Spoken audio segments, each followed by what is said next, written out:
최근 파리 생제르맹에서 주전으로 도약한 이강인이 다시 한번 팀을 이끌었습니다. 4일 오전 프랑스 파리의 파르크 대 프랭스에서 열린 툴루즈와의 트로페 대 샹피옹컵에서 이강인은 선발로 출전하여 결정적인 골을 성공시켰는데요. 이번 시즌 파리는 굉장히 기복이 심한 경기를 자주 펼치고 있고 특히나 이강인의 선발 유무에 따라 중원에서의 볼 배급 퀄리티가 엄청난 차이를 보였습니다. 파리는 이번 시즌 꽤나 많은 선수를 영입했지만 대부분 실패한 영입으로 여겨졌고 우가르테와 비티냐 같은 선수들이 제 몫을 해주지 못해 음바페는 최전방에서 고립되었는데요. 그러나 아시안게임에서 금메달을 손에 넣고 돌아온 이강인이 마침내 팀에서 자리를 잡아가기 시작했고 특히나 엘리케 감독의 무한 신뢰 아래 계속해서 선발 기회를 잡을 수 있었습니다. 시즌 초만 해도 제대로 자리를 잡지 못하며 약간은 헤맸었던 이강인이었지만 이제는 완전히 팀에서 단순 주전 선수도 아닌 핵심 중추 역할로서 파리의 공격을 이끄는 중인데요. 이강인이 찔러주고 음바페가 뒷공간 침투 후 때려 넣는 공격 패턴은 파리의 주된 골루트이며 현재 프랑스 리그를 넘어 유럽에서 가장 위협적인 듀오라고 평가받고 있습니다. 파리 생제르맹은 최근 10년간 프랑스 리그를 지배해오다시피 한 구단이고 이번 시즌에도 여전히 리그 우승과 동시에 챔피언스 리그 우승을 노리고 있는 상황인데요. 그리고 오늘 새벽 이강인은 마침내 자신의 유럽 무대 첫 트로피를 들 수 있는 기회를 손에 넣었습니다. 프랑스의 슈퍼컵인 트로페 대 샹피옹은 프랑스 축구연맹이 주최하는 대회이고 몇몇 팬들은 이벤트 매치라고 깎아내리기도 하지만 70년 가까운 역사를 지니고 있는 만큼 프랑스 현지에서 꽤나 중요하게 여기는 대회인데요. 게다가 파리는 여전히 리그 선두를 달리고 있고 챔피언스 리그도 16강에 진출한 상태이기는 하나 정작 조별리그에서의 경기력은 썩 만족스럽지 않았고 리그에서도 답답한 상황이 연이어 이어지고 있기 때문에 1위의 위치에도 불구하고 팬들은 썩 만족스러워하지 않았습니다. 그렇기에 이번 슈퍼컵은 파리 생제르맹 입장에서 첫 트로피를 듦과 동시에 그대로 기세를 타 챔피언스 리그에서의 호성적으로도 이어질 수 있는 아주 중요한 경기인데요.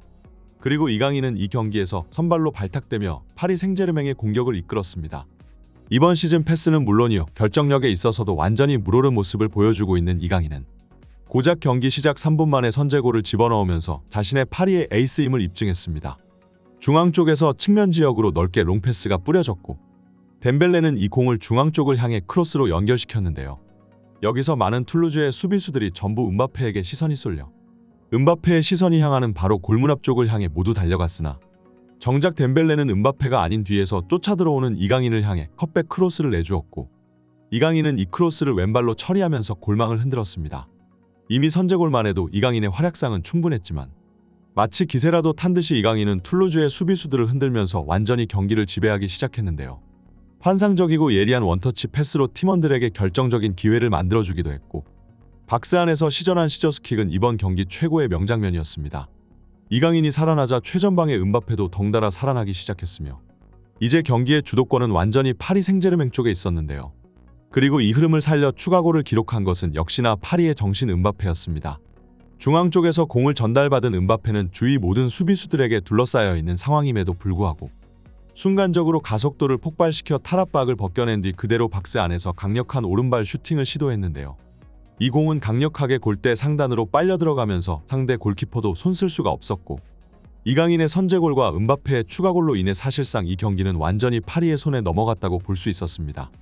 파리는 자신들의 지배하에 전반전을 자신들이 가장 바라던 스코어로 끝마쳤지만 역시나 후반전에서도 이 스코어를 지킬 생각은 추호도 하지 않은 채 여전히 총공세에 나섰습니다. 파리는 후반전 내내 툴루즈를 밀어붙였고 특히나 음바페와 이강인의 콤비를 막아내는데 상대는 굉장히 애를 먹었습니다. 후반전에도 여전히 경기를 지배하며 많은 찬스를 잡은 파리였지만 한 끗 차이로 골이 아쉽게도 들어가지 않으며 2골차 리드가 유지되었는데요.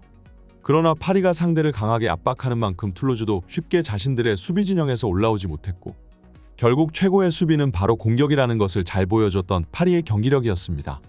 이렇게 이 경기는 파리 생제르맹의 승리로 돌아갔고 파리는 시즌 첫 트로피를 들어올렸습니다. 이강인은 이번 경기 최우수 선수로 뽑히면서 프랑스 현지 언론의 찬사를 받는 중인데요. 이번 경기는 이강인에게도 파리 생제르맹에게도 의미 있는 경기였습니다. 이강인은 유럽 무대에서 자신의 첫 트로피를 거머쥐었으며 파리 생제르맹은 이번 우승으로 인해 이제 최근 안 좋은 분위기를 환기시키면서 다시 한번 리그와 챔스에서 좋은 성적을 내기를 기대하고 있을 겁니다. 오늘 이강인의 경기력을 본 현지 전문가는 이강인이 올 때 향후 몇 년간을 내다보는 유망주 정도로 여겼지만 고작 한 시즌 만에 프랑스 최고의 클럽에서 곧바로 이 정도의 퍼포먼스를 내리라고는 상상도 못했다고 하는데요.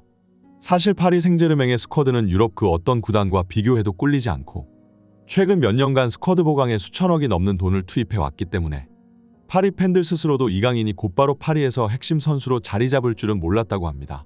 최근 유럽 무대에서 한국인들이 주요 클럽들에서 괴물 같은 활약상을 펼치고 있고 프리미어 리그의 손흥민과 황희찬 그리고 독일 분데스리가의 김민재에 이어 이강인까지 유럽 무대에서 말도 안 되는 활약상을 선보이고 있으니 완전히 대한민국 축구계의 황금기가 도래했다고 해도 과언이 아닐 텐데요. 오늘 이강인은 마침내 고대하던 첫 트로피를 들어올렸지만 이번 시즌 이강인이 쓸어담을 우승 트로피는 이것 하나뿐이 아닐 겁니다. 프랑스 리그는 사실상 파리의 우승이 기정사실로 여겨지고 있으며 챔피언스 리그에서도 더 높은 성적을 기대해 볼 만할 텐데요. 심지어 김민재의 소속 클럽인 미넨도 이번 시즌 리그 우승은 물론이요 챔스 우승까지 노리고 있는 상황이고 손흥민이 속한 토트넘도 그 어느 때보다 우승 경쟁에 힘쓰고 있는 상황이니 이번 시즌 해외파 한국인 선수들이 유럽의 모든 트로피를 쓸어담을 것만 같네요. 날이 갈수록 그 끝을 알 수 없는 이강인의 재능에 프랑스 축구계는 찬사를 보내는 중이고 향후 몇 년간 이강인이 어느 정도의 위치에 도달할 수 있을지 감히 감조차 잡을 수가 없는데요. 이번 시즌이 끝났을 때 이미 이강인은 월드클래스 반열에 올라 있을지도 모르겠네요. 계속해서 유럽 무대에서 이강인 선수가 자신의 재능을 뽐내기를 기원하며 이번 영상을 여기서 마치겠습니다. 오늘 소식은 여기까지입니다. 좋아요와 구독은 영상 제작에 큰 도움이 됩니다. 여기까지 풋볼 랭킹이었습니다. 다들 좋은 하루 보내세요. 감사합니다.